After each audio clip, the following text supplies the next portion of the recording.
After dating for 8 months he asked me, "Why should someone respect you?" I am 22. Was dating a 28 meters guy in Bangalore. After dating for a few weeks, I told him he wasn't putting in any effort and that it was only me who seemed invested. Initially, he had shown interest, but now it seemed one-sided. He responded by saying that when I started showing more interest, he lost his own, claiming that all men are like this. I felt frustrated, wondering why he hadn't told me earlier.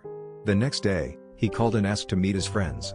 We started seeing each other again, and everything seemed good until he mentioned his parents were looking for a good match for him.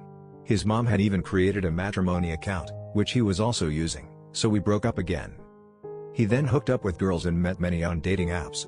After 20 days, he came back to me, continuously convincing me to get back together. He tried hard for a week, and eventually, we reconciled. He rejected all other girls for marriage, but then he said, "I am thinking from few days you are not the one." I couldn't understand why, especially since everything seemed to be going well.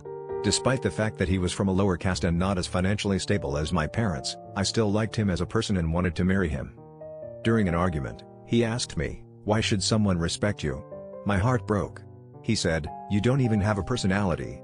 He compared me to a girl he had hooked up with, saying she knew what she wanted, and didn't want to quit partying and hooking up. "But what about you?" he asked. Even though his parents were looking for a rich girl who could bring a substantial dowry or earn more than 20 lakhs a year and provide him with a flat, I thought I could change him. I believed I could show him what real love is. He had even mentioned that he lived all his life in a government house, and his parents didn't even own a house. He had only recently bought one with a loan. Despite all this, I didn't care about his financial situation, I still loved him just the same. In the end, what I got was him asking, "Why would someone respect you?" To be honest, this was the most painful thing that ever happened to me.